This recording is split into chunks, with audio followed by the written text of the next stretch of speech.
Hello everyone, welcome back to my YouTube channel GS by Priyanka. और आज की ये क्लास बहुत इंपॉर्टेंट होने वाली है क्योंकि मैं स्टार्ट कर रही हूँ एसएससी जी के प्रीवियस ईयर क्वेश्चंस की सीरीज़। जी हाँ, ये बहुत इंपॉर्टेंट होने वाला है। आप अगर इस सीरीज़ को कंटिन्यू करेंगे, कंटिन्यू देखेंगे तो आपको किसी भी बुक की ज़रूरत नहीं पड़ेगी। आप जीके में आराम से 50 में से 40 प्लस स्कोर कर सकते हैं अगर करंट अफेयर्स के क्वेश्चंस को छोड़ दिया जाए तो। क्योंकि कुछ क्वेश्चंस होते हैं करंट अफेयर्स से आते हैं तो वो आप करंट अफेयर्स पढ़ेंगे तब कवर कर पाएंगे, लेकिन इस सीरीज़ में हम जो क्वेश्चन कवर करेंगे वो ऐसे क्वेश्चंस होंगे जो बार बार एग्जाम में पूछे गए हैं, और एक बार नहीं, कम से कम 4 बार 5 बार और भी हर एग्ज़ाम में।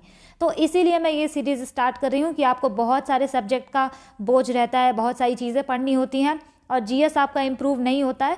तो इस वजह से हम वही सारे क्वेश्चन करेंगे जो रिपीटेडली पूछा जाता है। और आप कितने भी वीक हो, यकीन मानिए अगर आप ये सीरीज़ देखते हैं तो आप जीके में आराम से 35 प्लस या फिर 40 प्लस भी आप स्कोर कर सकते हैं। तो चलिए स्टार्ट करते हैं इसी के साथ हमारी पहली class GK previous year question की। और आपको इसको बहुत अच्छे से देखना है और हर लाइन का नोट्स बनाना है। एवरी लाइन इज़ इम्पॉर्टेंट, क्योंकि जो भी लाइन मैं अभी आपको पढ़ाते वक्त बताऊंगी कि कई बार जो लाइन हम बोलते हैं ना उससे भी क्वेश्चन बन जाते हैं। और आप जो भी नोट्स बनाएंगे थोड़ी सी तकलीफ हो आपको, स्टार्टिंग में थोड़ी सी तकलीफ होगी नोट्स बनाने में, लेकिन आप एक एक जो लाइन लिखेंगे ना आपको बाद में पता चलेगा कि हाँ ये वर्थ इट था, क्योंकि हर लाइन से क्वेश्चन बनेगा। तो चलिए स्टार्ट करते हैं। पहला क्वेश्चन है हमारा, which chemical element from group 18 of the modern periodic table whose atomic number is 10 contains a mixture of 3 isotopes commonly used to make signal and gas lasers and as a refrigerant। इसमें पूछा जा रहा है उस chemical का नाम जो कि ग्रुप 18 में आता है और जिसका एटॉमिक नंबर 10 है, जिसको हम सिग्नल में यूज़ करते हैं, गैस लेजर्स में यूज़ करते हैं और रेफ्रिजरेंट की तरह पे यूज़ करते हैं। तो देखिए पूरा क्वेश्चन क्या कह रहा है क्या नहीं कह रहा है उससे कोई फ़र्क नहीं पड़ता। अगर आपको पता है कि किस एलिमेंट का एटॉमिक नंबर 10 होता है तो आप आराम से आंसर मार्क कर सकते हैं नियॉन, ठीक। और अगर आप यहाँ से भी अंदाज़ा लगाना चाहें तो ग्रुप 18 में जितने भी हमारे एलिमेंट्स आते हैं इनको हम बोलते हैं इनर्ट गैसेस, ठीक।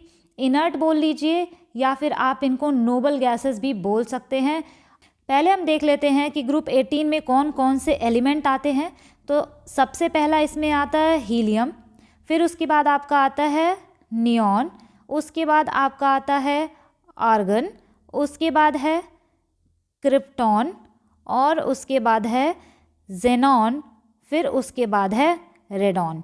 तो ये जो गैसेस हैं इनको हम बोलते हैं इनर्ट या फिर नोबल गैसेस। अगर हम बात करें हीलियम का हम यूज़ कहाँ करते हैं तो इसका यूज़ हम करते हैं बलून्स में, इसका यूज़ हम करते हैं डीप सी डाइवर्स जो सी के अंदर जाते हैं ना, तो वो जो भी सिलेंडर भर के ले जाते हैं सांस लेने के लिए, उसमें हीलियम का यूज़ होता है। और अगर हम बात करें नियॉन की तो इसका एटॉमिक नंबर 10 होता है। मतलब अगर हम इसके इलेक्ट्रॉनिक कॉन्फ़िगरेशन की बात करें तो वो होगा 2,8। तो इनका जो है ऑक्टेट कंप्लीट होता है। इसी वजह से इन गैसेस को किसी और से रिएक्ट करने की ज़रूरत नहीं पड़ती, ये रिएक्शन नहीं करते। इसी वजह से हम इनको बोलते हैं इनर्ट गैसेस या फिर नोबल गैसेस, ठीक है। और अगर हम बात करें, कई बार एग्जाम में पूछा है कि पहली शेल कौन सी होती है, दूसरी कौन सी होती है, तीसरी कौन सी, तो आप यहाँ से ये भी याद रख सकते हैं। तो पहले होती है के शेल, फिर होती है एल शेल, फिर होती है एम शेल, उसके बाद होती है एन शेल। पहले वाले सेल में अगर पूछ ले कि इलेक्ट्रॉन मैक्सिमम कितने आ सकते हैं तो 2, दूसरे वाले में मैक्सिमम इलेक्ट्रॉन आ सकते हैं 8, तीसरे वाले में मैक्सिमम 18 और चौथे वाले में मैक्सिमम 32 इलेक्ट्रॉन आ सकते हैं। तो यहाँ से आपको ये भी याद रखना है। डीप सी डाइवर्स हीलियम का यूज़ क्यों करते हैं, नाइट्रोजन का क्यों नहीं? क्योंकि नाइट्रोजन जो है ये सॉल्युबल होता है वाटर में, लेकिन जब और भी डीप जाएंगे ना नीचे तो और भी ज़्यादा सॉल्युबल होगा। इसी वजह से ये हमारे लिए हानिकारक हो सकता है, इसलिए इसको यूज़ ना करके हीलियम को प्रेफरेंस दी जाती है। अगर हम बात करें कि एयर में कितना है नाइट्रोजन, तो एयर में नाइट्रोजन का परसेंटेज है 78%, ठीक। अगर पूछे ऑक्सीजन कितने परसेंटेज है, आप मार्क करेंगे 20.9%, रफली 21% के बराबर। अगर पूछे ऑर्गन कितना है तो ये है 0.9%। और अगर पूछे एटमॉस्फेयर में CO2 कितना % है तो 0.03% आप मार्क करेंगे। और यहाँ से आपको एक जानकारी और याद रखनी है, वो क्या, ये क्वेश्चन भी कई बार पूछा गया है कि ग्रुप 17 को हम किस नाम से जानते हैं, तो इनको हम बोलते हैं हैलोजन। जैसे ग्रुप 18 को हम इनर्ट गैसेस या फिर नोबल गैसेस बोलते हैं, वैसे हम ग्रुप 17 को हैलोजन ग्रुप्स बोलते हैं। तो आपको यहाँ से ये भी याद रखना है। और आपको यहाँ से ये भी याद रखना है कि मॉडर्न पीरियोडिक टेबल जो है उसमें कितने पीरियड्स हैं और कितने ग्रुप हैं। तो मॉडर्न पीरियोडिक टेबल में 7 पीरियड्स हैं, ठीक, और उसमें हैं 18 ग्रुप्स। तो आपको यहाँ से ये भी याद रखना है। अगर आपसे कभी भी ये पूछा जाए ना कि स्ट्रीट्स में जो हमारे येलो लैम्प्स होते हैं, स्ट्रीट में जो हमारे येलो लैम्प्स होते हैं उसमें हम क्या यूज़ करते हैं, तो उसमें हम यूज़ करते हैं सोडियम के वेपर्स यूज़ करते हैं। और क्यों यूज़ करते हैं, क्योंकि ये होते हैं मोनोक्रोमैटिक यानी सिंगल सोर्स ऑफ लाइट, ये फैलते नहीं हैं क्योंकि इनकी वेवलेंथ जो होती है ना, ये होते हैं सिंगल वेवलेंथ के। और अगर हम बात करें कि वाइट लाइट क्यों नहीं यूज़ करते, क्योंकि हमारा जो वाइट लाइट होता है ना वो डिस्पर्स हो जाता है, वाइट लाइट हमारा डिस्पर्स हो जाता है यानी कि फैल जाता है, इस वजह से हम उनको यूज़ नहीं करते। जैसे कि ये हमारा रेनबो भी बनाता है ना वाइट लाइट, और कैसे बनाता है, इसमें तो 2 बार होता है हमारा रिफ्रैक्शन और 1 बार होता है टोटल इंटरनल रिफ्लेक्शन। तो वाइट लाइट डिस्पर्स हो जाता है, इस वजह से इसको यूज़ नहीं करते। अगर पूछे येलो लैंप्स में क्या यूज़ करते हैं, तो सोडियम वेपर यूज़ करते हैं। क्यों, क्योंकि ये मोनोक्रोमैटिक है और सिंगल वेवलेंथ इसकी होती है। Question number 2, which constitutional amendment abolished right to property as a fundamental right. तो फंडामेंटल राइट था हमारा राइट टू प्रॉपर्टी, तो किस अमेंडमेंट के थ्रू इसको हटाया गया था, पहले मैं आपको बताती हूँ राइट आंसर क्या है। तो 44th कॉन्स्टिट्यूशनल अमेंडमेंट एक्ट 1978 के थ्रू हमारा फंडामेंटल राइट जो था राइट टू प्रॉपर्टी, उसको हटा दिया गया था, एबॉलिश कर दिया गया था। अब यहाँ पे आपको एक चीज़ याद रखना है ना, एबॉलिश करना मतलब एंड करना। लेकिन अगर क्वेश्चन में पूछ लेता कि राइट टू प्रॉपर्टी जो है उसको हमने कर्टेल किया था, तो किस अमेंडमेंट के थ्रू, यानी कि हमने उसको लिमिट किया था, क्योंकि देखिए एंड करने में और लिमिट करने में फ़र्क होता है। तो अगर ये पूछे तब आप आंसर 44 नहीं 25th constitutional amendment act mark करेंगे, ठीक। अगर हम बात करें फंडामेंटल राइट्स की, तो आपको यहाँ ये भी याद रखना है कि ओरिजिनली का मतलब 26 नवंबर 1949 जब हमने अपने कॉन्स्टिट्यूशन को अडॉप्ट किया था, और उसी दिन हम मनाते हैं कॉन्स्टिट्यूशन डे। तो उस हिसाब से अगर हम देखें तो हमारा जो कॉन्स्टिट्यूशन है उसमें 7 फंडामेंटल राइट्स थे। बट अगर हम बात करें एट प्रेजेंट, यानी फ़िलहाल हमारे पास कितने फंडामेंटल राइट्स हैं, तो हमारे पास हैं फंडामेंटल राइट 6 हैं।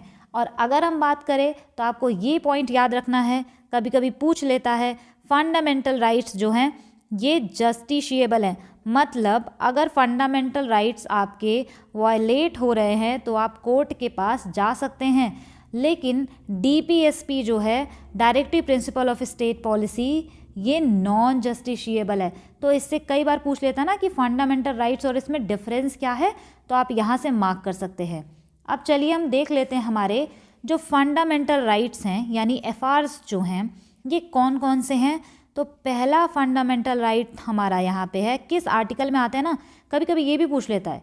तो राइट टू इक्वालिटी जो हमारा है फंडामेंटल राइट्स, वो आता है आर्टिकल 14 to 18 के बीच में।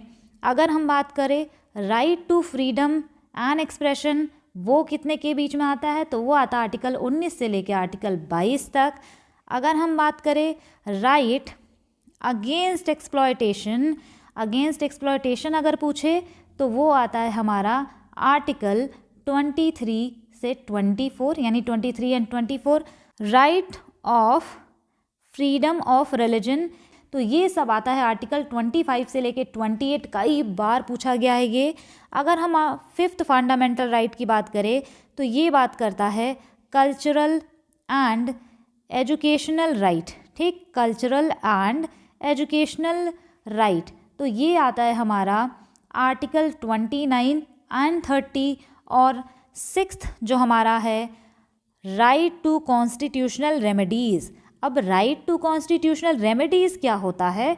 इसका मतलब ये कि अगर आपके फंडामेंटल राइट्स वायलेट हो रहे हैं तो आप कोर्ट में जा सकते हैं। तो ये आता है हमारा आर्टिकल 32 में।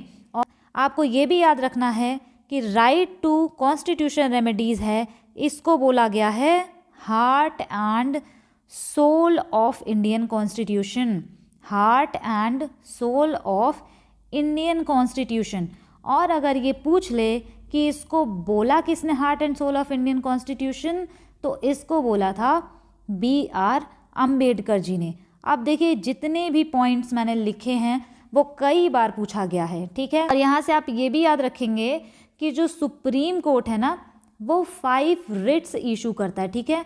5 रिट्स इशू करता है सुप्रीम कोर्ट, और हाई कोर्ट भी हमारा 5 रिट्स ही इशू करता है, ठीक।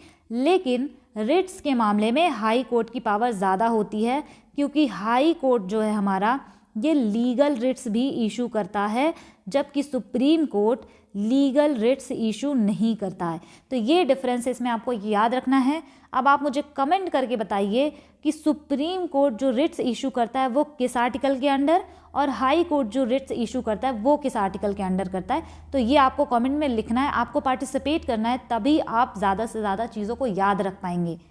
Question number 3, which musical instrument is played by Pandit Shiv Kumar Sharma. तो पंडित शिव कुमार शर्मा कौन सा इंस्ट्रूमेंट प्ले करते थे ये पूछा है।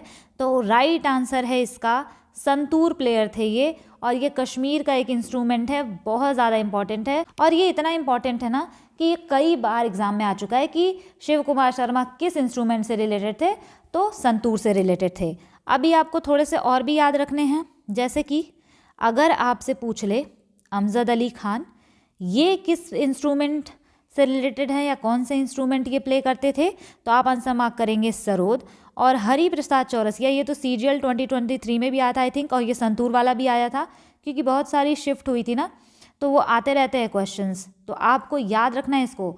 तो ये फ्लूट प्लेयर है, फ्लूट बजाते थे।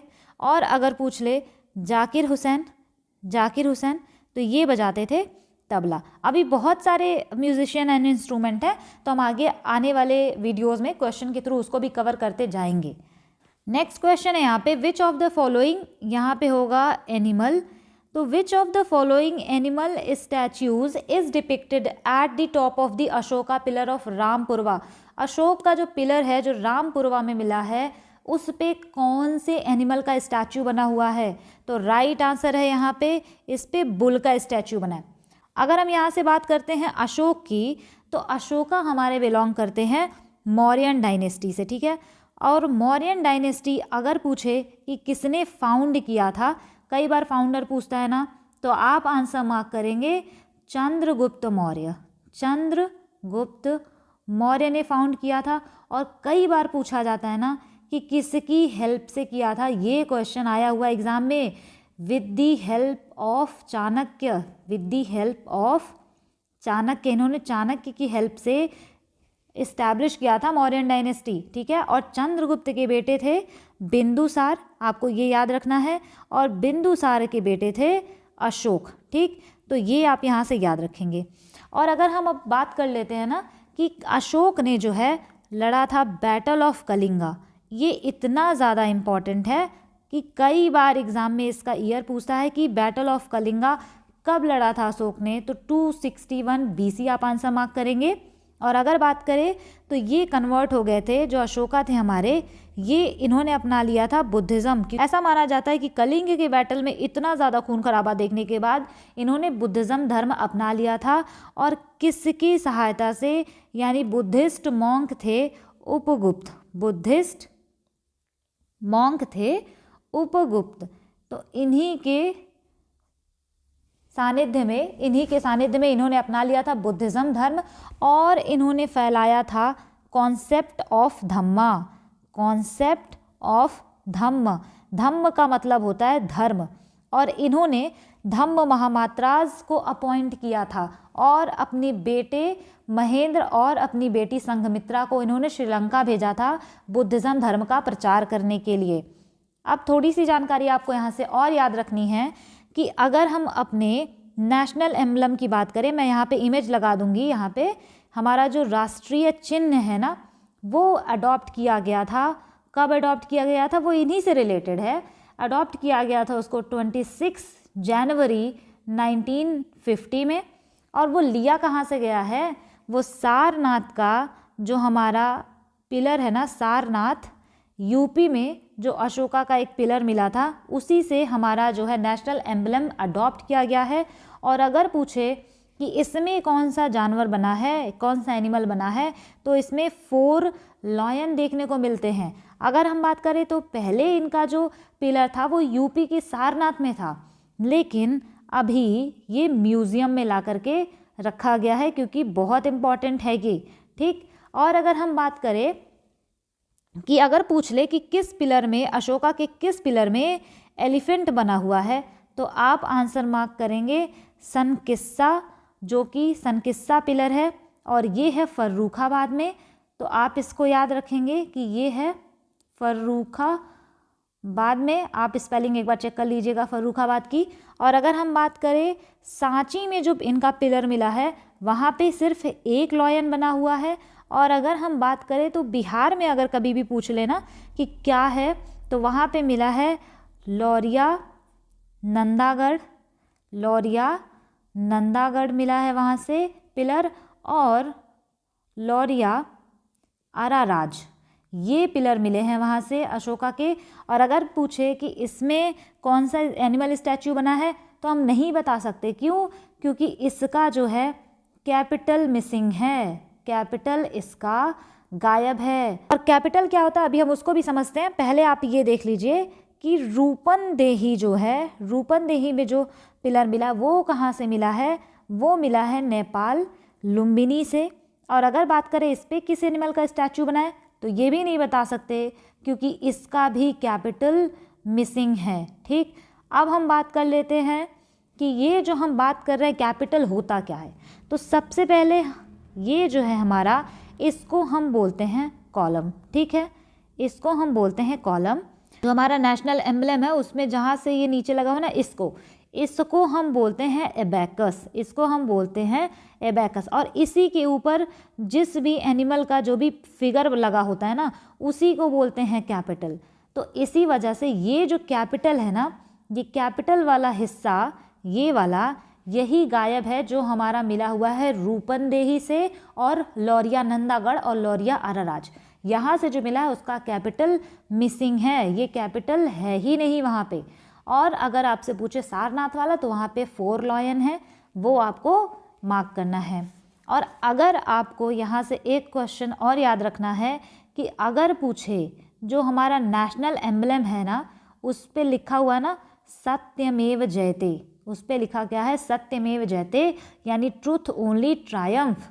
तो ये कहाँ से लिया गया है, किस उपनिषद से लिया गया है? ये आपको याद रखना है कि ये मुंडका उपनिषद से लिया गया है। काफ़ी इम्पॉर्टेंट है क्योंकि देखिए इस सीरीज़ में मैं आपको जो भी क्वेश्चन कराऊंगी वो ज़रूर 2-3 बार रिपीटेड होंगे और बहुत इंपॉर्टेंट होंगे, तो आपको बहुत अच्छे से देखना है। तो ये भी आप याद रखेंगे कि मुंडका उपनिषद से लिया गया है सत्यमेव जयते। नेक्स्ट क्वेश्चन है, which temple is the EP centre for the रथ यात्रा इन ओडिशा? जो रथ यात्रा ओडिशा में निकलती है, कहाँ से निकलती है, किस मंदिर से? तो राइट आंसर यहाँ पे जगन्नाथ टेम्पल, जगन्नाथ टेम्पल जो है वहाँ से निकलती है रथ यात्रा। और अगर आपसे पूछ ले कि ओडिशा के और कौन कौन से टेम्पल हैं, तो कई बार एग्जाम में पूछा गया है लिंगराज टेम्पल, लिंगराज टेम्पल, उसके बाद आएगा सन टेम्पल, ठीक, सन टेम्पल जिसको हम बोलते हैं कोणार्क, और इसी को हम बोलते हैं ब्लैक पगोडा, सन टेम्पल को ही हम बोलते हैं ब्लैक पगोडा के नाम से। और CGL 2023 Tier 1 में ये क्वेश्चन पूछा हुआ है, आप पेपर जा कर के देख सकते हैं। और आपको एक और याद रखना है यहाँ से टेम्पल, तारा तारिणी टेम्पल, तारा तारिणी टेम्पल भी हमारा ओडिशा में ही है। और अगर बात करें तो मौसी माँ टेम्पल, मौसी माँ टेम्पल जो है ये भी ओडिशा में है। और आप एक याद कर लीजिए जो कि सीजल 2023 टियर 1 में ही पूछा गया है कि अम्बुबाची मेला किस मंदिर में लगता है। अम्बुबाची मेला जो है ये किस मंदिर में लगता है, तो ये लगता है कामाख्या टेम्पल में। कामाख्या टेम्पल अगर पूछे कि ये है कहाँ पे, तो ये हमारा नॉर्थ ईस्टर्न स्टेट असम में है। ठीक, असम की कैपिटल पूछे तो आप क्या मार्क करेंगे, गुवाहाटी। तो इतना इम्पॉर्टेंट है ये कि कामाख्या टेम्पल कहाँ पे है, अम्बुबाची मेला कहाँ लगता है, very important question. Question number 6, which state has maximum representation in Rajya Sabha. किस स्टेट का मैक्सिमम रिप्रेजेंटेशन है राज्यसभा में। देखिए अगर पूछे मैक्सिमम रिप्रेजेंटेशन चाहे राज्यसभा हो चाहे लोकसभा हो, तो सबसे ज़्यादा रिप्रेजेंटेशन मतलब सबसे ज़्यादा सीट्स है उत्तर प्रदेश की। क्यों, क्योंकि उत्तर प्रदेश की पॉपुलेशन भी सबसे ज़्यादा है, तो इसको आपको यहाँ से याद रखना है। और अगर पूछा जाए कि ये जो राज्यसभा है इस बनी कब थी, या फिर हम बोल सकते हैं कि इसकी फर्स्ट मीटिंग कब हुई थी राज्यसभा की, तो ये हुई थी 1952 में। ठीक, और इसको हम बोलते हैं upper house.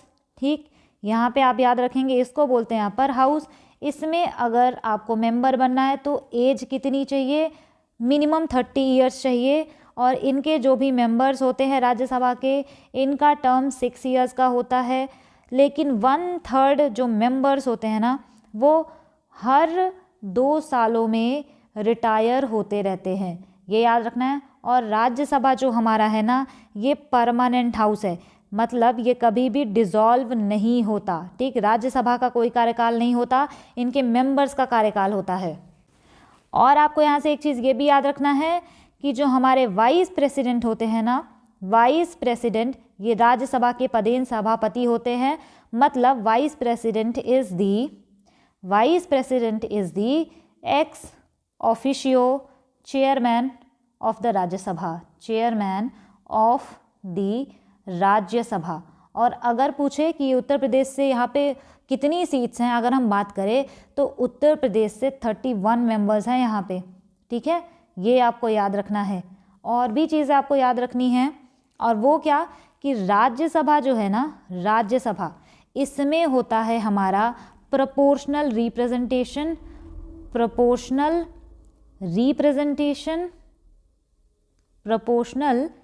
Representation plus single transferable vote system, single transferable vote system यहाँ पे होता है।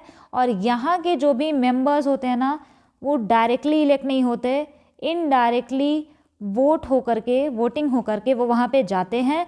इसका मतलब क्या है कि स्टेट लेजिस्लेटिव असेंबली जो होती है उसके मेंबर अपने यहाँ राज्यसभा के मेंबर को, स्टेट लेजिस्लेटिव असेंबली मतलब राज्य की जो विधानसभा होती है, वहाँ के जो मेंबर्स होते हैं वे अपने अपने राज्य से मेंबर्स को चुन करके भेजते हैं। तो इनडायरेक्ट इनकी वोटिंग होती है, ये इम्पॉर्टेंट है।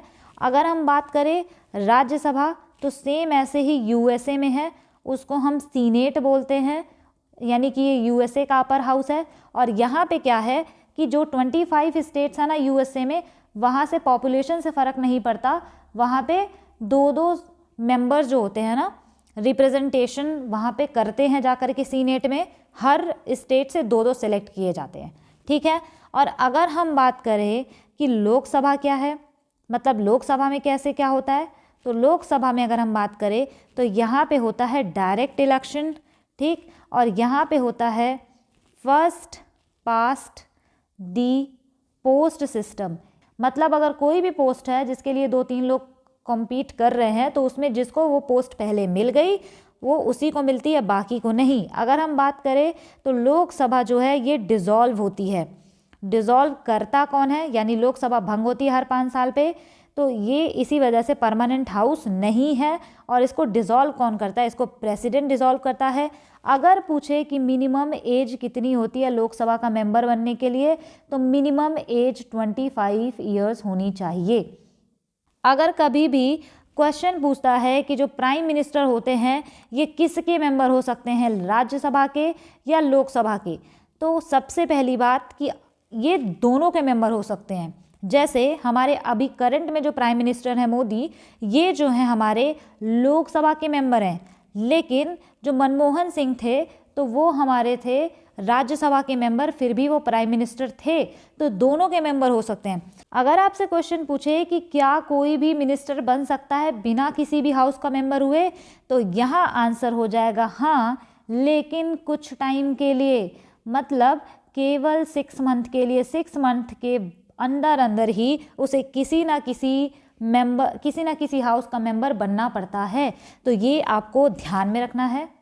Question number 7, which state has the lowest female literacy? सबसे कम फीमेल लिटरेसी कहाँ की है? अगर आपसे पूछे तो ये डिपेंड करता है ऑप्शन पे, ठीक है, ये क्वेश्चन डिपेंड करता है ऑप्शन पे, डिपेंड्स अपॉन ऑप्शन। क्योंकि अगर हम बात करें तो आप इसमें देख सकते हैं कि बिहार या राजस्थान, अगर ऑप्शन में इन दोनों में से कोई है आप बिहार मार्क करेंगे, अगर राजस्थान वहाँ पे है तो आप राजस्थान मार्क करेंगे, ठीक। ओवरऑल में अगर हम बात कर ले तो बिहार की ही जो लिटरेसी है वो कम है, सबसे ज़्यादा कितनी है? 61.8%। अब थोड़ी सी हम बात कर लेते हैं कि हाईएस्ट लिटरेसी किस स्टेट का है। जो 2011 सेंसस के हिसाब से हाईएस्ट लिटरेसी की बात करें तो वो हो जाएगा हमारा केरला का, और ये है कितना? 96.2%। अगर पूछे हाईएस्ट लिटरेसी लेकिन यूटी यूनियन टेरिटरी अगर पूछे, स्टेट ना पूछे, तब आप आंसर मार्क करेंगे लक्षद्वीप का। लक्षद्वीप की हाईएस्ट है।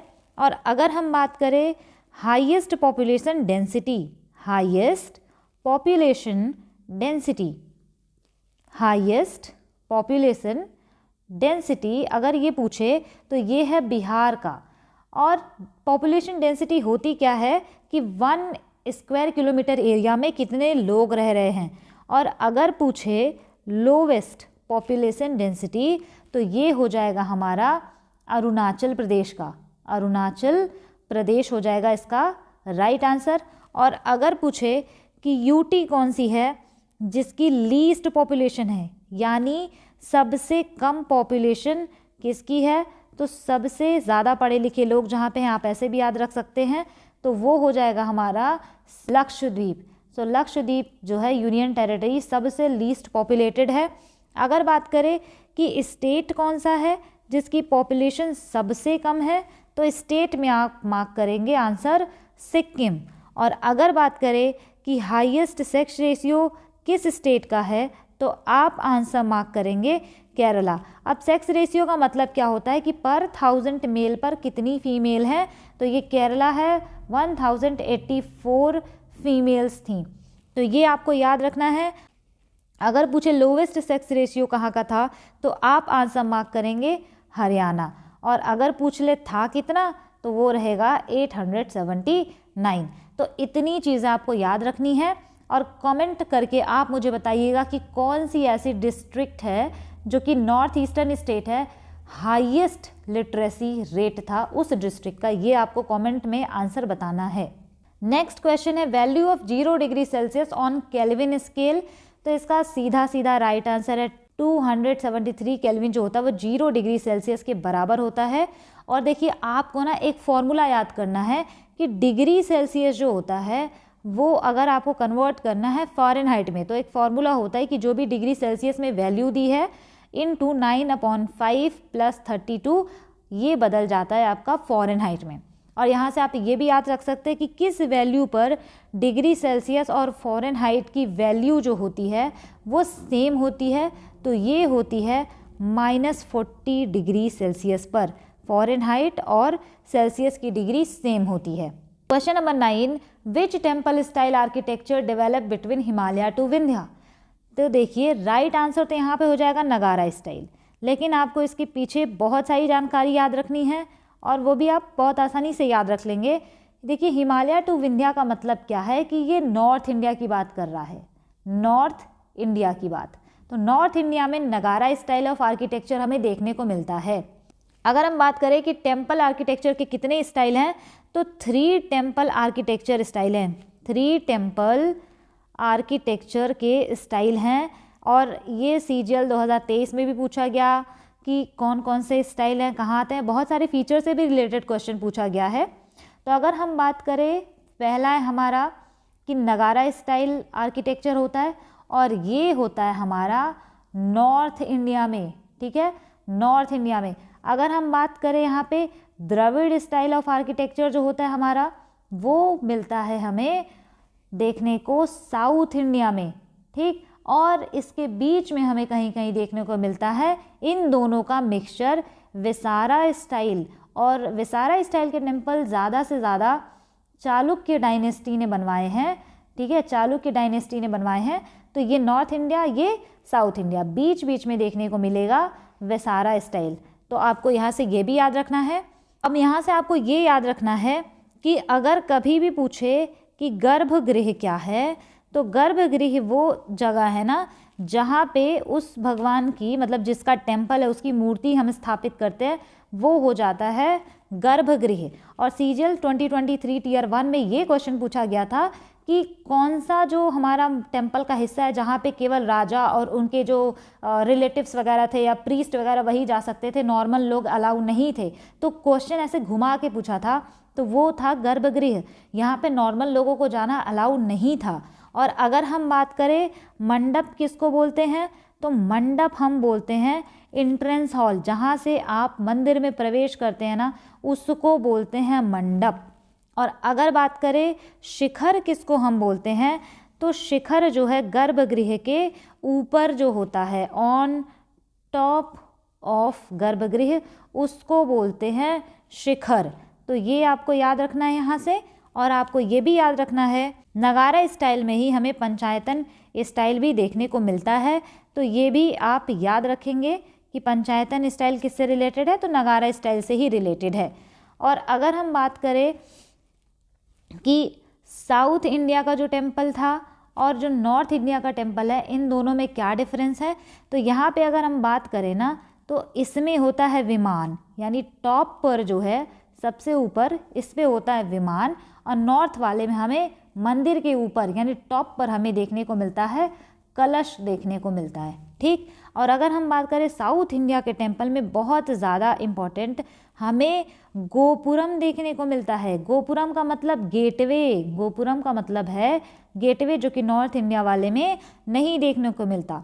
साउथ इंडिया के जितने भी टेम्पल्स हैं वहाँ पे हमें बाउंड्री वॉल्स देखने को मिलते हैं, बाउंड्री वॉल्स। और एक फीचर आपको याद रखना है कि साउथ इंडिया के टेम्पल्स में हमें आसपास वाटर टैंक भी देखने को मिलते हैं, ठीक है। इतनी चीज़ें हैं टेम्पल से आप याद रखेंगे। बाकी और भी क्वेश्चन आएंगे तो मैं बहुत सारे टेम्पल जो पूछे गए हैं वो सब मैं आपको लिखवाऊंगी। और वैसे टेम्पल से जितने भी क्वेश्चन बने हैं 2023 टीयर 1 में सीजीएल के, उसका वीडियो मैंने अलग भी बना दिया है, तो आप वो भी चेक कर सकते हैं। लेकिन आप पहले इस पर फोकस करिए। क्वेश्चन नंबर 10 है, Kolar fields were famous for which of the following minerals. Kolar field किस मिनरल के लिए फेमस है, तो KGF मूवी बनी थी कोलार गोल्ड फील्ड्स पे, तो वो गोल्ड के लिए फेमस थी।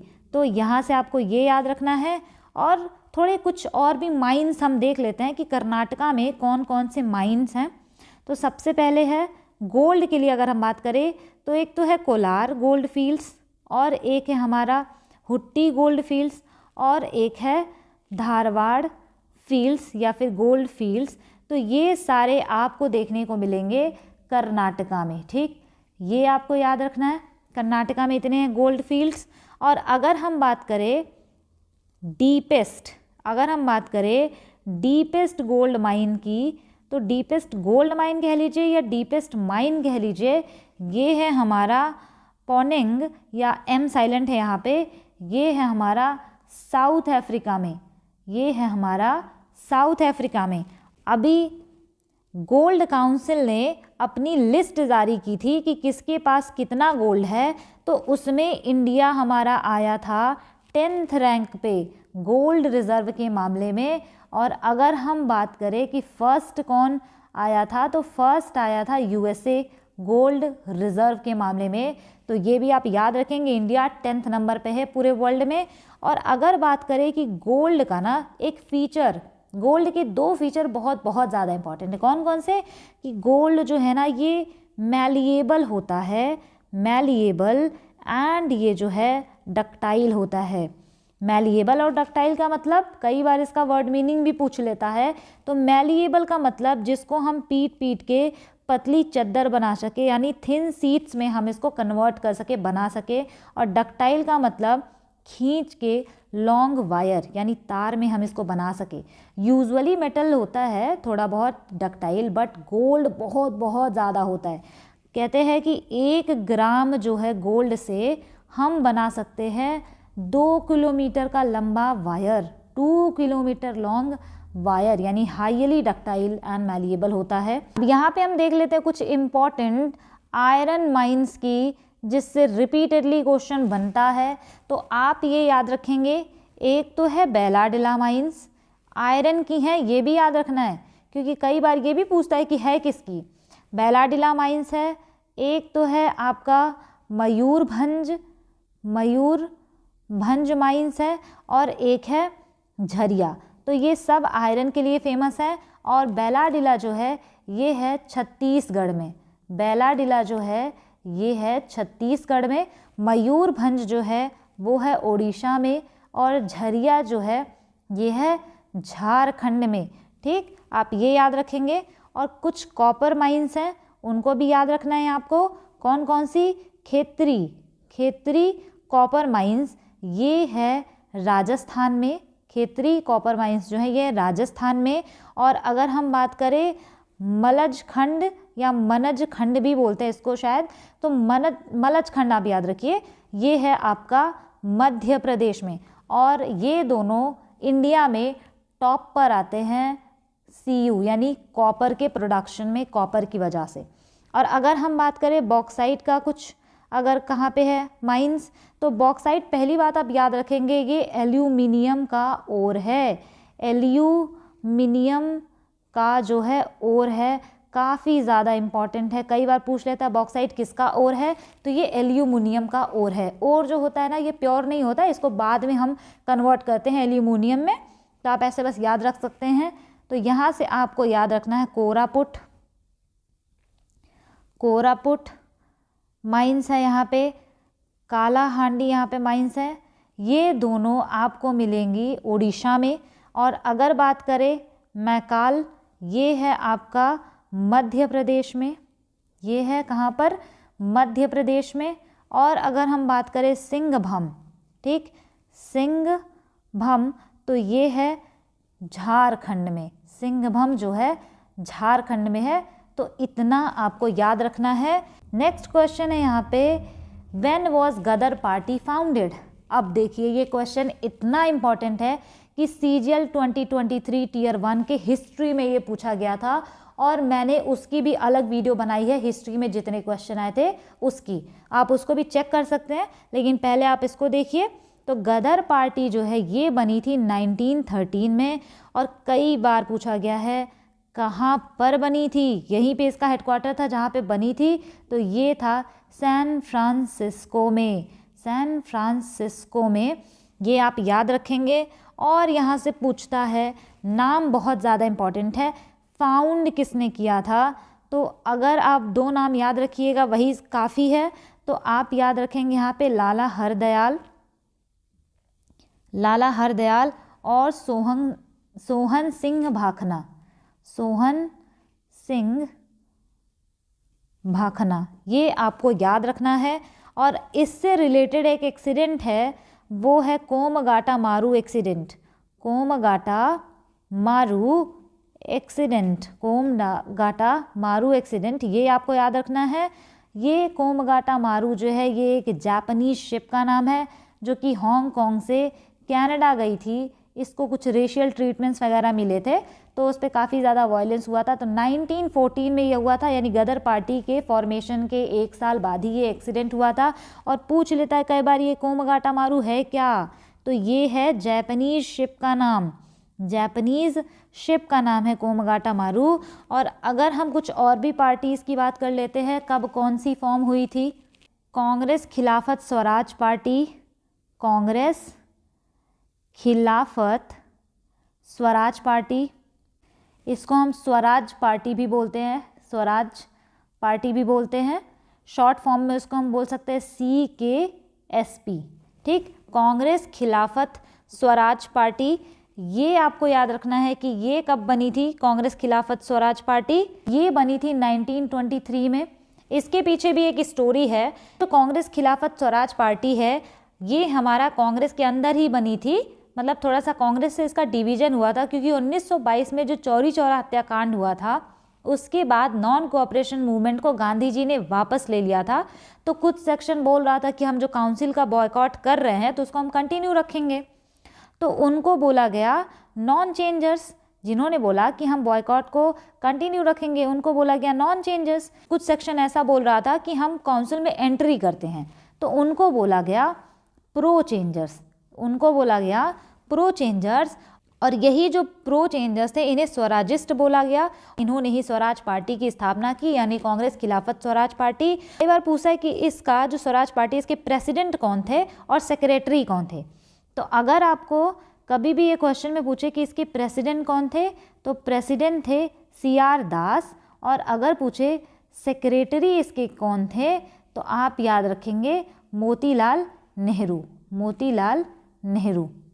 नेक्स्ट है यहाँ पे CPI, communist party of India, communist party of India, communist party of India. अगर हम बात करें ये बना कब था तो 1920 में बना था, बट ये बना था ताशकंद उज्बेकिस्तान में, बट ये फॉर्मलाइज नहीं हुआ था। अगर हम बात करें तो ये 1925 में बना, तब ये फॉर्मलाइज हुआ था। और तब कहाँ पर ये बना था, कानपुर में, आपको ये याद रखना है। और इसके फाउंडर कौन थे, इसके फाउंडर थे MN रॉय, इसके फाउंडर थे MN रॉय, ये याद रखना है आपको। और उसके बाद आपको याद रखना है AITUC, all India trade union Congress में आपको कुछ नाम याद रखना है, बहुत बहुत ज़्यादा इम्पॉर्टेंट है। कौन कौन से नाम हैं, वो है नारायण मल्हर जोशी, नारायण मल्हर जोशी, दीवान चमन लाल, दीवान चमन लाल, और याद रखना है आपको जोसेफ बाप्तिस्ता, जोसेफ बाप्तिस्ता, इतना आपको याद रखना है। और अगर हम बात करें यहाँ पे CSP, Congress socialist party, CSP Congress socialist party. अगर पूछे कांग्रेस सोशलिस्ट पार्टी कब बनी थी तो ये बनी थी 1934 में। और यहाँ पे आपको कुछ नाम याद रखने हैं, बहुत इंपॉर्टेंट है। कौन कौन से नाम याद रखने हैं, JP नारायण, मिन्नो मसानी, मिन्नो मसानी।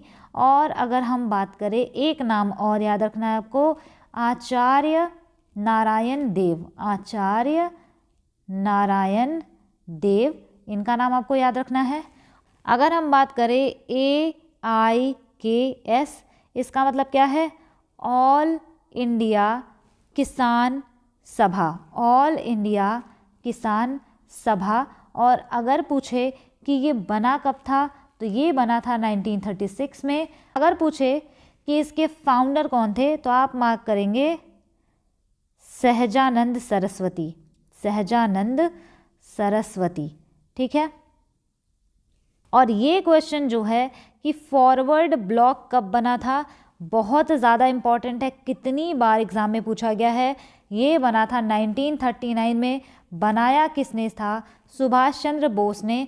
इन्होंने कांग्रेस की त्रिपुरी सेशन में कांग्रेस से रिज़ाइन कर दिया था, तब इन्होंने ये पार्टी बनाई थी। और ये पार्टी भी बनी थी विद इन द कांग्रेस, जैसे कि हमारा जो है कांग्रेस खिलाफत स्वराज पार्टी, तो ये भी हमारी कांग्रेस के अंदर ही बनी थी। और अगर हम बात करें ये बनी कब थी तो 1923 में बनी थी।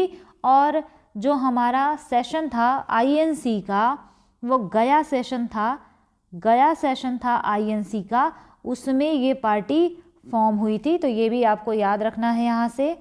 क्वेश्चन नंबर 12 है, which of the following rivers does not drain into Arabian Sea, कौन सी जो रिवर है वो अरेबियन सी में नहीं गिरती। अब देखिए ये क्वेश्चन भी ना ऑप्शन पे डिपेंड करेगा, क्योंकि बहुत सारी रिवर्स हैं जो अरेबियन सी में नहीं गिरती। तो सबसे पहले इसको जानने के लिए आपको जानना होगा क्या, कि ये है हमारा इंडिया, रफली मैं यहाँ पे ड्रॉ कर रही हूँ, मान लीजिए ये है हमारा इंडिया, और यहाँ पे है बे ऑफ बंगाल, और यहाँ पे है अरेबियन सी।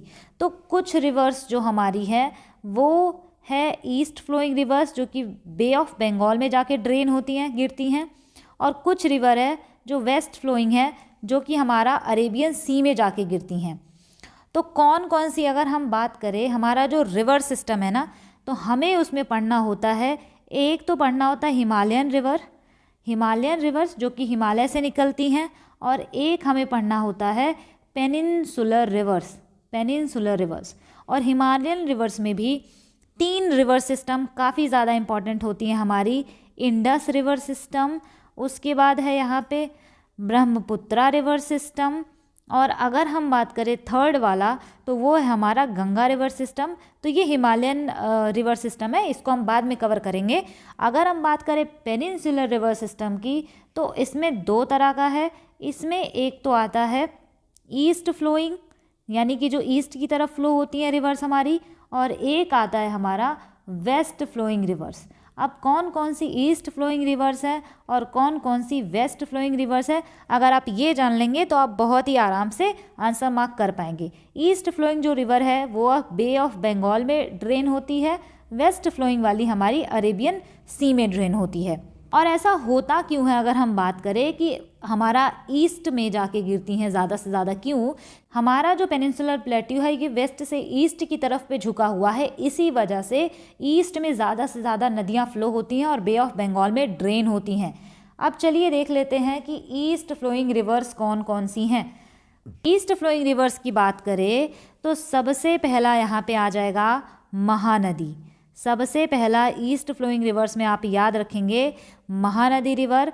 अगर बात की जाए तो ये 2 स्टेट्स में फ़्लो होती है, छत्तीसगढ़ एंड ओडिशा, और इस रिवर पर सबसे लॉन्गेस्ट डैम है इंडिया का हीराकुंड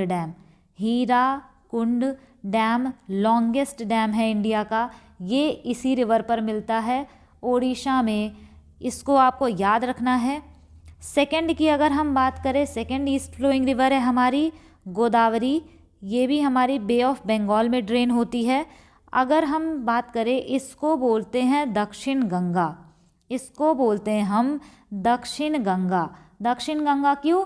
क्योंकि लार्जेस्ट रिवर है साउथ इंडिया की ये। अगर हम बात करें इसके ट्रिब्यूटरीज़ काफ़ी ज़्यादा इंपॉर्टेंट है, कई बार क्वेश्चन पूछा जाता है। इसकी ट्रिब्यूटरीज़ हैं प्राणहिता, इसकी ट्रिब्यूटरी है प्राणहिता मंजिरा, और है यहाँ पे वैनगंगा, और एक है पैनगंगा। तो ये इसकी ट्रिब्यूटरीज़ हैं काफ़ी ज़्यादा इम्पॉर्टेंट।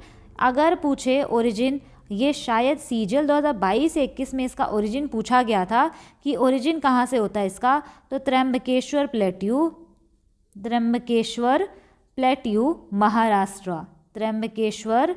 प्लेट्यू महाराष्ट्र से इसका ओरिजिन होता है, महाराष्ट्र से। ठीक, ये याद रखेंगे। थर्ड वाली जो हमारी ईस्ट फ्लोइंग रिवर है वो है कृष्णा रिवर भी बहुत ज़्यादा इम्पॉर्टेंट है। अगर इसका पूछे कि ओरिजिन कहाँ से होता है तो इसका ओरिजिन होता है महाबलेश्वर से, इसको आप याद रखेंगे, इसका ओरिजिन होता है महाबलेश्वर से। अगर इसकी बात करें कि ट्रिब्यूटरीज़ कौन कौन सी हैं, ट्रिब्यूटरीज़ का मतलब होता है ना कि एक रिवर में कितनी सारी नदियाँ आकर के जुड़ती हैं, उसको बोलते हैं ट्रिब्यूटरीज़। तो भीमा है इसकी ट्रिब्यूटरी, और इसकी ट्रिब्यूटरी है मूसी, और इसकी ट्रिब्यूटरी है तुंगभद्रा रिवर, घाटप्रभा रिवर और मालप्रभा, ये जो हैं इसकी ट्रिब्यूटरीज़ हैं। और आपको याद रखना है कि मूसी रिवर के किनारे ही है हैदराबाद, काफ़ी ज़्यादा इंपॉर्टेंट है, कई बार एग्जाम में पूछा गया कि हैदराबाद किस रिवर के किनारे है, तो आप आंसर मार्क करेंगे कि ये मूसी रिवर के किनारे है। तुंगभद्रा इंपॉर्टेंट, एंशियंट इंडिया में बड़ा ज़्यादा इंपॉर्टेंस रखता है ये। जो विजयनगर एम्पायर हमारा था साउथ इंडिया में, उसकी जो कैपिटल थी हम्पी, वो तुंगभद्रा रिवर के किनारे थी। ठीक है, कृष्णा रिवर पे आपको 2 डैम याद रखने हैं, रिपीटेडली एग्जाम में आते हैं, नागार्जुन सागर नागार्जुन सागर डैम और अलमाटी डैम। तो ये आप याद रख सकते हैं, कृष्णा जी माटी खाते थे और बहुत नटखट थे, वेरी नटखट। तो आप याद रख सकते हैं अलमाटी डैम, नागार्जुन सागर, और ये सब हैं कृष्णा रिवर पर। ठीक, अगर हम बात करें चौथी ईस्ट फ्लोइंग रिवर की, तो वो है कावेरी रिवर। कावेरी रिवर की अगर हम बात करें तो इसकी ट्रिब्यूटरीज पूछे कि कौन कौन सी हैं ट्रिब्यूटरीज, तो ये है भवानी, भवानी है इसकी ट्रिब्यूटरी, काबिनी, हेमवती, हेमवती यानी कि ती या नी लग जाए लास्ट में तो आप समझ जाइएगा कि वो कावेरी की ट्रिब्यूटरी है। अमरावती रिवर ये भी इसकी ट्रिब्यूटरी है। और अगर हम बात करें कावेरी रिवर पर एक बहुत इम्पॉर्टेंट शिव समुद्रम वाटरफॉल है, शिव समुद्रम वाटरफॉल, शिव समुद्रम वाटरफॉल है, और शिव समुद्रम डैम भी है, ये आप याद रखेंगे। और मेत्तूर डैम भी इसी पर है, मेत्तूर डैम भी इसी पर है। अब हम बात कर लेते हैं वेस्ट फ्लोइंग रिवर्स की, west flowing rivers. West flowing rivers की अगर हम बात करें तो इसमें केवल आपको याद रखना है नर्मदा एंड तापी, नर्मदा और तापी रिवर। ठीक है, अगर हम बात करें ये ऐसे क्यों है कि ये हमारी वेस्ट फ्लोइंग रिवर्स हैं, क्यों ये जाती हैं अरेबियन सी में, तो इसलिए क्योंकि ये रिफ्ट वैली से होकर गुजरती हैं। रिफ्ट वैली यानी कि भ्रंश घाटी बोलते हैं, आप समझ लीजिए गड्ढे से होकर के गुजरती हैं, इसलिए उस रास्ते जाती हैं। अगर हम नर्मदा रिवर की बात करें तो ये between Satpura and Vindhya hills के बीच में, उन रेंजेस के बीच में ये फ्लो होती है, सतपुरा एंड विंध्या के बीच से ये फ्लो होती है। अगर पूछे कि नर्मदा का ओरिजिन कहाँ है, यानी कहाँ से ये ओरिजिन होती है, तो ये निकलती है अमरकंटक प्लेट्यू से, ये निकलती है हमारी अमरकंटक प्लेट्यू से। कहाँ पे है ये? मध्य प्रदेश एंड छत्तीसगढ़ के बॉर्डर पर। तो मध्य प्रदेश और छत्तीसगढ़ के बॉर्डर पे अमरकंटक प्लेट्यू, उधर से ये निकलती है। और अमरकंटक से एक रिवर और निकलती है, बहुत ज़्यादा इम्पॉर्टेंट है, सोन रिवर, जो कि है गंगा की ट्रिब्यूटरी। ठीक है, गंगा रिवर की ट्रिब्यूटरी है, बहुत इंपॉर्टेंट। तो ये निकलती है सोन रिवर, ये भी अमरकंटक से ही निकलती है, तो काफ़ी ज़्यादा इम्पॉर्टेंट है, ये भी आप यहीं से याद रख लीजिएगा। और अगर हम बात करें तापी रिवर कहाँ से निकलती है, अगर ये क्वेश्चन पूछ ले तो तापी रिवर का ओरिजिन होता है हमारा बैतूल प्लेट्यू से, बैतूल प्लेट्यू से, बैतूल प्लेट्यू से। और ये है कहाँ पे? तो ये है एमपी, मध्य प्रदेश में। ऐसे आप याद रखेंगे नर्मदा रिवर पे ना वाटरफॉल है, कौन कौन से वाटरफॉल है यहाँ पे आपको याद रखना है? धुआंधार and Kapildhar, Dhuandhar and Kapildhar. अगर हम बात करें सरदार सरोवर डैम, अगर हम बात करें कि सरदार सरोवर डैम नर्मदा रिवर पर ही है। और अगर हम यहाँ से एक चीज़ और याद रख सकते हैं कि स्टैच्यू ऑफ यूनिटी इसी पर है, और स्टैच्यू ऑफ यूनिटी की अगर हाइट पूछ ले तो 182 मीटर्स है, यहाँ से आपको ये भी याद रखना है। वेस्ट फ्लोइंग रिवर्स में और भी आपको इम्पॉर्टेंट रिवर्स याद रखनी है, एक तो है मांडोवी एंड जुआरी रिवर, मांडोवी एंड जौरी भी बोलते हैं, जुआरी रिवर बोल लीजिए, ये गोवा में है, मतलब गोवा में ये फ्लो होती है, ये भी वेस्ट फ्लोइंग रिवर्स है और ये भी अरेबियन सी में ड्रेन होती है। और मांडोवी रिवर पर है हमारा दूध सागर वाटरफॉल, दूध सागर वाटरफॉल मांडोवी रिवर पर है, कहाँ पर है? गोवा में है, ये आप याद रखेंगे। और अगर हम बात करें दो रिवर और आपको यहाँ से याद रखनी है, पेरियार एंड भरतफूजा रिवर भी आपको याद रखनी है, ये भी वेस्ट फ्लोइंग रिवर्स हैं और ये हैं केरला की। और अगर हम बात करें पेरियार जो रिवर है, इसको बोलते हैं हम लाइफ लाइन ऑफ केरला, क्योंकि बहुत इम्पॉर्टेंट रिवर है ये केरला की, so life line of Kerala इसको बोलते हैं। नेक्स्ट क्वेश्चन हमारा, who gave the law of octaves, यानी लॉ ऑफ ऑक्टेव्स किसने दिया था? तो राइट आंसर यहाँ पे हमारा हो जाएगा न्यूलैंड ने दिया था। देखिए, एक बार तो क्वेश्चन पूछा किसने दिया था, न्यूलैंड ने। दोबारा क्वेश्चन पूछा कब दिया, तो 1865 में दिया था इसको इन्होंने। इनका कहना ये था कि अगर हम एलिमेंट्स को ग्रुप में अगर हम रखते हैं तो पहला वाला जो एलिमेंट होगा वो 8वें नंबर के एलिमेंट से काफ़ी ज़्यादा सिमिलर होगा, सेम प्रॉपर्टी शो करेगा। तो यही है लॉ ऑफ ऑक्टेव। और अगर हम बात करते हैं ना, 2023 टीयर 1 में भी पूछा गया सीजीएल के कि ट्रायड थ्योरी किसने दी थी, ट्रायड थ्योरी किसने दी थी? तो ये दी है डोबरनायर ने। कई बार एग्जाम में पूछा गया है, इसको आप याद रखेंगे। और मॉडर्न पीरियोडिक टेबल में अगर पूछे, मॉडर्न पीरियोडिक टेबल में 7 पीरियड्स, मॉडर्न पीरियोडिक टेबल में अगर कोई पूछे तो इसमें जो है हमारा 7 पीरियड्स हैं, 7 पीरियड्स और 18 ग्रुप्स हैं। ठीक है, ये आप यहाँ से याद रखेंगे। किसने दिया था मॉडर्न पीरियोडिक टेबल? तो ये आप यहाँ से याद रखेंगे, हेनरी मॉजले। किसने दिया था इसको? हेनरी मॉजले ने दिया था। और अगर हम बात करें, इनकी जो मॉडर्न पीरियोडिक टेबल है ये बेस्ड है एटॉमिक नंबर पर, बेस्ड ऑन एटॉमिक नंबर। ये बहुत इंपॉर्टेंट है।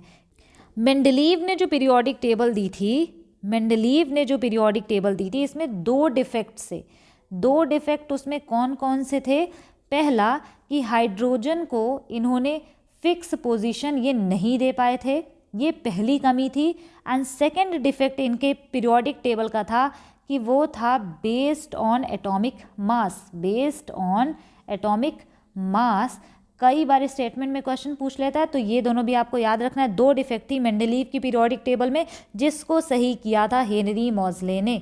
तो 7 पीरियड्स, 18 ग्रुप्स हैं, ये आपको याद रखना है।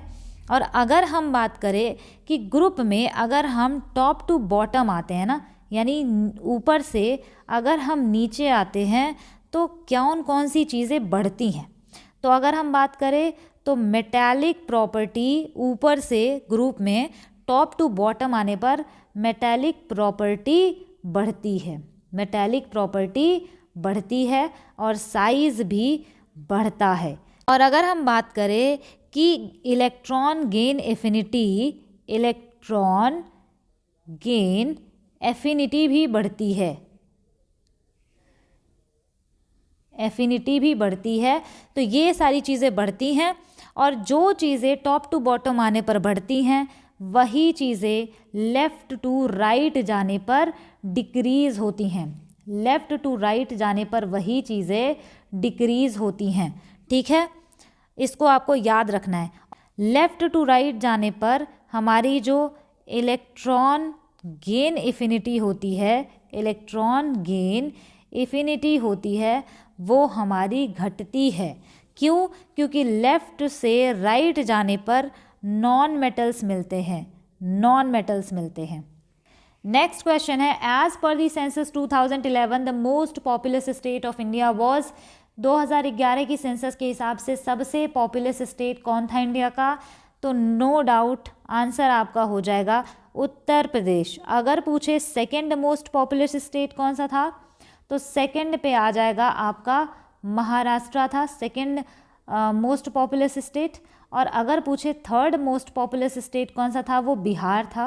और आपको यहाँ से याद रखना ना, पूछा था जब फर्स्ट सेंसस हुआ था, यानी कंप्लीट सेंसस हुआ था 1881 में, फर्स्ट कंप्लीट सेंसस। ठीक है, आपको ये याद रखना है। तो सेंसस कमिश्नर कौन था, आपको यहाँ से याद रखना है, सेंसस कमिश्नर था WC प्लाउडेन, WC प्लाउडेन। 2023 के टीयर 1 में क्वेश्चन पूछा गया हिस्ट्री में कहीं कि सेंसस कमिश्नर कौन था, WC प्लाउडेन। और अगर बोला जाए कि फर्स्ट सेंसस कब हुआ था, तो वो हुआ था 1872 में। और जब ये फर्स्ट सेंसस हुआ था तब उस टाइम पे वायसराय कह लीजिए या फिर गवर्नर जनरल कौन था, उस टाइम पे था लॉर्ड मायो। और अगर हम बात करें कि जब 1881 में सेंसस हुआ था तब कौन था वायसरॉय, तो उस टाइम पे था वायसरॉय लॉर्ड रिपन। तो ये आपको इतना यहाँ से याद रखना है। नेक्स्ट क्वेश्चन है, which of the following is the land locked port of India. Port जो है लैंड लॉक्ड कौन सा है इंडिया का? तो राइट आंसर अगर मैं आपको यहाँ पर बताऊँ तो राइट आंसर हो जाएगा हमारा विशाखापट्टनम जो है ये लैंड लॉक्ड पोर्ट है। अब आप सोच रहे होंगे कि पोर्ट तो पानी होना चाहिए वहाँ पे, लैंड लॉक कैसे हो गया, चारों तरफ से ज़मीन से कैसे घिरा है? तो देखिए ज़मीन से तो घिरा लेकिन बहुत नैरो पैसेज है, तो इस वजह से उसको हम बोल देते हैं कि लैंड लॉक्ड पोर्ट है। अगर हम बात करें कि पोर्ट्स जो है वो हैं कितने इंडिया में, तो 13 मेजर पोर्ट्स हैं। मेजर पोर्ट्स मतलब जो गवर्नमेंट ऑफ इंडिया के कंट्रोल में आते हैं, और माइनर पोर्ट्स का मतलब उनको जो है स्टेट गवर्नमेंट देखती है। ठीक, अगर हम बात करें ये जो 13 पोर्ट हैं हमारे पास मेजर वाले, इसमें से 12 तो सीधे सीधे गवर्नमेंट ऑफ इंडिया के अंडर में है, और एक जो है ये हमारा कॉरपोरेट यानी कि प्राइवेट के अंडर में आता है। अगर हम बात करें तो यहाँ से आपको कुछ इम्पॉर्टेंट पोर्ट्स जो है वो याद रखने हैं। आपको याद रखना है कांडला पोर्ट, जो कि इसका नया नाम हो गया है दीन दयाल उपाध्याय पोर्ट। दीन दयाल उपाध्याय पोर्ट, इसमें आपको ये याद रखना है कि ये टाइडल पोर्ट है। टाइडल पोर्ट का मतलब कि टाइड्स आने की वजह से इसका जो है पानी का लेवल ऊपर नीचे होता रहता है। ये लार्जेस्ट ट्रेड बाय वॉल्यूम ये हैंडल करता है, लार्जेस्ट ट्रेड बाय वॉल्यूम ये हैंडल करता है। अगर हम बात करें मुंबई पोर्ट की, अगर हम बात करें मुंबई पोर्ट की, तो आपको यहाँ से ये याद रखना है कि ये नेचुरल पोर्ट है। मुंबई पोर्ट से आपको ये याद रखना है कि ये नेचुरल पोर्ट है। अगर हम बात करें JNPT यानी जवाहरलाल नेहरू पोर्ट ट्रस्ट, जिसको हम नहवा शेवा पोर्ट बोलते हैं, नहवा शेवा पोर्ट बोलते हैं, यहाँ से आपको याद रखना है कि ये लार्जेस्ट कंटेनर पोर्ट है। यहाँ से आप ये याद रखेंगे कि ये लार्जेस्ट कंटेनर पोर्ट है, लार्जेस्ट कंटेनर पोर्ट है। अगर हम बात करें मुर्मुगाओ पोर्ट की, अगर हम बात करें मुर्मुगाओ पोर्ट की, तो ये है जो हमारा गोवा का है, और ये है जुआरी रिवर के माउथ पर, जुआरी रिवर पे है ये हमारा मुर्मुगाओ पोर्ट। अगर बात करें कि मंगलौर पोर्ट कहाँ पे है, मंगलुरु पोर्ट कहाँ पे है, तो मंगलुरु पोर्ट जो है ये कर्नाटका में है। आयरन का बहुत ज़्यादा हैंडलिंग करता है ये। अगर हम बात करें कोची पोर्ट, अगर पूछे, कोची पोर्ट जो है हमारा वो केरला में है। कोची को बोलते हैं हम क्वीन ऑफ अरेबियन सी, कई बार पूछा गया है, क्वीन ऑफ अरेबियन सी इसको हम बोलते हैं। और अगर पूछे कि तूतीकोरिन, चेन्नई एंड इन्नौर पोर्ट कहाँ पे है, so Tuticorin and Chennai port, Tuticorin and Chennai port ये तमिलनाडु में है। और अगर हम बात करें इन्नौर पोर्ट की, तो यही अकेला ऐसा पोर्ट है, ये कॉरपोरेट सेक्टर में आता है, इसको हम कामरजार पोर्ट भी बोलते हैं, कामरजार पोर्ट, और ये तमिलनाडु में है, कॉरपोरेट के अंडर में आता है, ये इकलौता ऐसा पोर्ट है। अगर हम बात करें विशाखापट्टनम पोर्ट की, डीपेस्ट लैंड लॉक्ड पोर्ट है, ये है deepest land locked port, deepest land locked port है ये आप याद रखेंगे। और अगर हम बात करें पारादीप पोर्ट पूछे, तो ये है ओडिशा में, पारादीप पोर्ट जो है ये है हमारा ओडिशा में। अगर हम बात करते हैं हल्दिया एंड कोलकाता, हल्दिया एंड कोलकाता, ये आप याद रखेंगे कि ये रिवराइन पोर्ट है, ये रिवराइन पोर्ट है, मतलब रिवर की वजह से इसमें पानी का लेवल ऊपर नीचे होता रहता है। ये जो है ना ये हुगली रिवर पर है, ये जो है ये हुगली रिवर पर है, हुगली रिवर का डेल्टा जहाँ बनता है। अगर बात करें हुगली रिवर क्या है, तो ये गंगा की डिस्ट्रीब्यूटरी है, डिस्ट्रीब्यूटरी ऑफ गंगा रिवर, बहुत इंपॉर्टेंट है, distributary of river Ganga. Distributary का मतलब किसी नदी से कोई एक और अलग उसका ब्रांच निकल जाए, मतलब एक और नदी निकल जाए, तो उसको बोलते हैं डिस्ट्रीब्यूटरी, तो गंगा की डिस्ट्रीब्यूटरी है। नेक्स्ट क्वेश्चन है which type of plant kingdom does not have a well differentiated body. किस टाइप के प्लांट किंगडम में वेल डिफरेंशिएटेड बॉडी नहीं होती, मतलब वो पता नहीं चलता, अलग अलग नहीं होता है। तो ये आपको आंसर याद रखना है, थैलोफाइटा, क्योंकि हम इसको किसी अलग वीडियो में कवर करेंगे, प्लांट किंगडम, तो वहाँ पे हम डिटेल में कवर करेंगे कि कैसे कैसे क्या क्या है। नेक्स्ट अगर हम बात करते हैं, which of the following is an autobiography of 14th Dalai Lama. So 14th Dalai Lama जो कि अभी इंडिया में रह रहे हैं, तो उनका कौन सा है ऑटोबायोग्राफी, मतलब उसका नाम क्या है? नाम है उसका फ्रीडम इन एग्जाइल। ऑटोबायोग्राफी मतलब खुद से लिखी हुई जो कथा है अपने बारे में, आत्मकथा, उसको बोलते हैं हम ऑटोबायोग्राफी। अब कुछ फेमस ऑटोबायोग्राफीज़ देख लेते हैं जो बहुत बहुत ज़्यादा इंपॉर्टेंट है, कई बार पूछा जाता है। तो अगर हम बात करें long walk to freedom, long walk to freedom, ये किसकी ऑटोबायोग्राफी है? एन ऑटोबायोग्राफी, एन ऑटोबायोग्राफी ये भी है। The test of my life, the test of my life ये भी ऑटोबायोग्राफी है। अगर हम बात करें ace against odd, ace against odd ये भी ऑटोबायोग्राफी है।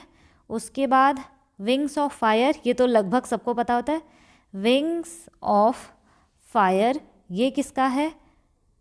Dream of my father, dream of my father. उसके बाद है बिकमिंग, बिकमिंग किसका है? उसके बाद है यहाँ पे playing it my way, playing it my way ये किसकी ऑटोबायोग्राफी है? तो अगर हम बात करें लॉन्ग वॉक टू फ्रीडम, ये है नेल्सन मंडेला का, और आज तक केवल 2 ही फॉरेनर को भारत रत्न मिला है, और वो है नेल्सन मंडेला और खान अब्दुल गफ्फार खान। अगर हम बात करें एन ऑटोबायोग्राफी, तो ये है जवाहरलाल नेहरू का, ठीक है, इसको आपको याद रखना है। The test of my life ये है युवराज सिंह का ऑटोबायोग्राफी, युवराज सिंह की ऑटोबायोग्राफी। एस अगेंस्ट ऑड ये है सानिया मिर्ज़ा का autobiography. Wings of fire APJ Abdul Kalam का, ये तो बहुत इम्पॉर्टेंट है, APJ अब्दुल कलाम। और कई बार पूछ लेता है कि इसके को अथर कौन है, तो आपको यहाँ से याद रखना है कि विंग्स ऑफ फायर के जो है को अथर हैं अरुण तिवारी, अरुण तिवारी आपको याद रखना है। और अगर हम बात करें कि ये ड्रीम ऑफ माय फादर किसका ऑटोबायोग्राफी है, तो ये है बराक ओबामा का, अमेरिकी राष्ट्रपति थे ये। बिकमिंग की बात करें तो ये उनकी वाइफ, बराक ओबामा की वाइफ मिशेल ओबामा का है, उन्होंने लिखा है बिकमिंग। प्लेइंग इट माई वे की अगर हम बात करें तो ये है सचिन तेंदुलकर जी की। और अगर हम बात करें, इसमें भी पूछता है कि को अथर कौन है, तो बोरिया मजूमदार, को अथर अगर पूछ ले तो वो है बोरिया मजूमदार, बोरिया मजूमदार, ठीक, बोरिया मजूमदार। तो ये आप याद रखेंगे। एक ऑटोबायोग्राफी आपको और यहाँ पे याद रखनी है, मीन कैम्फ, बहुत बार पूछा जाता है, मीन कैम्फ पूछा जाता है, तो ये एडोल्फ हिटलर, ये हिटलर की ऑटोबायोग्राफी है, तो ये आपको याद रखना है, कई बार ये भी इम्पॉर्टेंट हो जाता है। नेक्स्ट क्वेश्चन है, Chikmagalur in Karnataka is famous for the cultivation of. Chikmagalur जो कर्नाटका में, वो क्यों फेमस है, किस लिए फेमस है? तो कर्नाटका अगर बात करें सबसे ज़्यादा फेमस है कॉफ़ी प्रोडक्शन के लिए, ठीक है, कॉफ़ी प्रोडक्शन के लिए बहुत ज़्यादा फेमस है। अगर हम बात करें, कॉफ़ी बाउल ऑफ इंडिया बोला जाता है इसको, कर्नाटका का बोला जाता है coffee bowl of India, coffee bowl of India, यानी इंडिया में ये टॉप है कॉफ़ी प्रोडक्शन में। अगर वर्ल्ड में हम बात करें कि कॉफ़ी प्रोडक्शन में नंबर 1 कौन है, तो वो है हमारा ब्राज़ील, काफ़ी इम्पॉर्टेंट है, ये भी आप याद रख लेंगे। ब्राज़ील के जो एवरग्रीन फॉरेस्ट है ना, ब्राज़ील के जो एवरग्रीन फॉरेस्ट हैं उनको हम बोलते हैं lungs of the world, lungs of the world. और अगर बात करें हम कि ये जो कर्नाटका है, इसमें किस किस तरह की कॉफ़ी मिलती है, कॉफ़ी के भी बड़े टाइप होते हैं, robusta, arabica, liberica and excelsa. तो ये सारी वैरायटीज़ हैं कॉफ़ी की, इसको भी आपको याद रखना है। 19 क्वेश्चन है, इसके बाद एक और क्वेश्चन है। केवल 20 क्वेश्चन मैंने लिया, अदरवाइज वीडियो बहुत बड़ी हो जाती, क्योंकि पूरा लिखना और बताना तो थोड़ा टाइम लग जाता है। नेक्स्ट क्वेश्चन है, which of the following has maximum vitamin D content. अब देखिए विटामिन डी जो है सबसे ज़्यादा किस में होता है, सन में होता है, ठीक है। लेकिन एग्जाम में ये नहीं दिया था, ऑप्शन में ये नहीं आया था, तो आप तो सन जो है इसमें आपको पता है कि हाँ होता है, लेकिन ऑप्शन में था फिश ऑयल, आपको ये लगाना है, इसमें भी विटामिन डी होता है, ठीक है। अगर हम बात करें विटामिन्स की, तो विटामिन जो है ये शब्द जो है दिया किसने था, तो कैसिमीर फंक ने, ठीक है। ये भी पूछा गया एग्जाम में, विटामिन्स की डिस्कवरी या विटामिन वर्ड किसने दिया, तो कैसिमीर फंक ने दिया।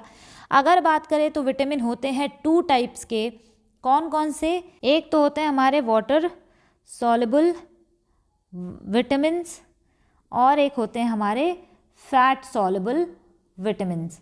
तो वाटर सॉल्युबल जो विटामिन्स होते हैं वो होते हैं बी और सी, यहाँ से आप याद रख सकते हैं, ठीक। और फैट सॉल्युबल से आप याद रख सकते हैं मोटा कीड़ा, जो फैट में सॉल्युबल है, तो KEDA जो विटामिन है वो फैट में सॉल्युबल है। और जो अगर पूछे विटामिन सी जो है हमारा, ये हमें मिलता है सीट्रस फ्रूट में, खट्टे फलों में हमें विटामिन सी देखने को मिलता है। और कई बार पूछा जाता है कि कौन सा ऐसा विटामिन है जो कुक करने पे ख़त्म हो जाता है, एंड हो जाता है, मतलब उसका विटामिन ख़त्म हो जाता है, तो वो है हमारा विटामिन सी, ठीक है। तो विटामिन से आप इतने क्वेश्चन याद रखेंगे, बाकी विटामिन से हम आगे कोई क्वेश्चन आएगा तो पूरा डिटेल में डिस्कस करेंगे, और मैंने इसकी अलग भी वीडियो बना रखी है। लास्ट क्वेश्चन है, which of the following layers of atmosphere is most liable for green house effect. Green house effect के लिए सबसे ज़्यादा जिम्मेदार कौन सा लेयर है, तो सबसे पहले राइट आंसर है यहाँ पर ट्रोपोस्फियर।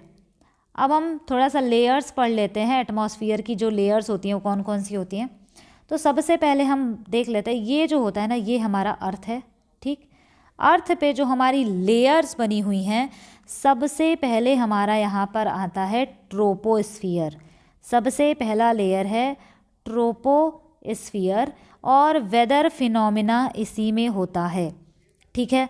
अगर बात करें तो इक्वेटर पे इसका जो चौड़ाई होती है वो 18 किलोमीटर होती है, एग्ज़ाम में पूछा हुआ क्वेश्चन है। और पोल्स पे अगर बात करें तो ये 8 किलोमीटर होता है, ठीक।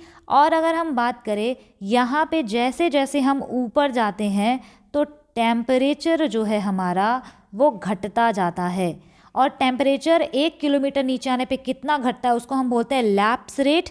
यानी अगर हम ट्रोपोस्फीयर में 1 किलोमीटर जो है ऊपर जाते हैं तो हमारा टेम्परेचर घटता है 6 डिग्री सेल्सियस घट जाता है, ठीक है। 1 किलोमीटर ऊपर गए तो 6 डिग्री सेल्सियस टेम्परेचर घट जाता है।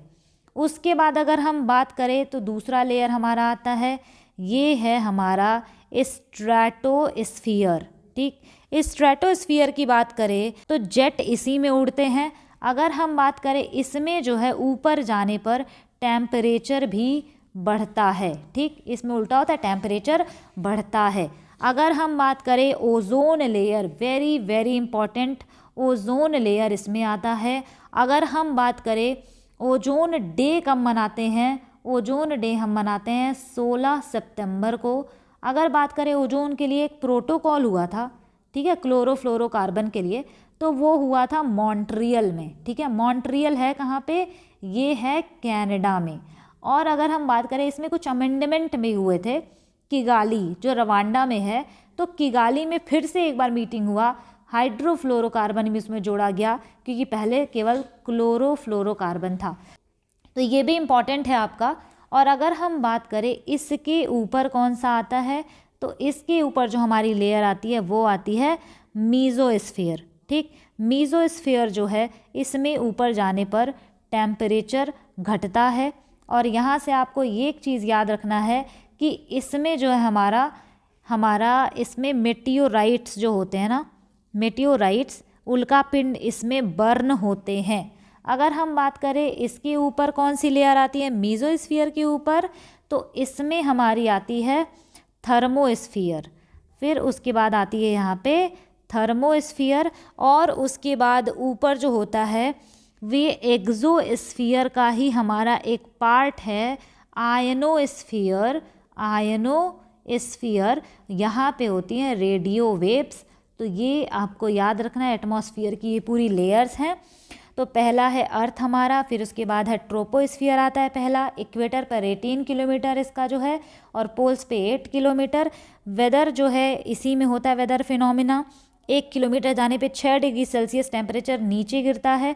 और स्ट्रेटोस्फीयर में जेट्स वगैरह इसमें उड़ते हैं, टेम्परेचर इसमें ऊपर जाने पे बढ़ता है। ओजोन लेयर इसी में आता है। ओजोन लेयर हमें अल्ट्रावायलेट किरणों से बचाता है। ओजोन डे 16 सितंबर को मनाते हैं। ओजोन के लिए बना था मॉन्ट्रियल प्रोटोकॉल। मॉन्ट्रियल कनाडा की सिटी है। अगर बात करें फिर इसमें अमेंडमेंट हुए तो किगाली में हुआ, किगाली अमेंडमेंट। तो उसके बाद आता है हमारा मीजोस्फीयर, यहाँ पे मेटेओराइट्स बर्न होते हैं। एक चीज़ आप यहाँ से याद रखेंगे, ओजोन की थिकनेस हम मेजर करते हैं। एग्ज़ाम में पूछ सकता है कि किस यूनिट में हम इसकी थिकनेस मेजर करते हैं, तो उसको हम बोलते हैं डॉब्सन यूनिट। उसको हम बोलते हैं डॉब्सन यूनिट। देखिए ग्रीन हाउस इफेक्ट जो है ना, ये पॉजिटिव कॉन्सेप्ट था लेकिन निगेटिव कॉन्सेप्ट बन गया है। क्यों? क्योंकि बहुत ज़्यादा पोल्यूशन होने की वजह से। क्योंकि जो भी हमारा सूर्य का रोशनी धरती पे आता है, मतलब उसको हम बोलते हैं इनकमिंग सोलर रेडिएशन।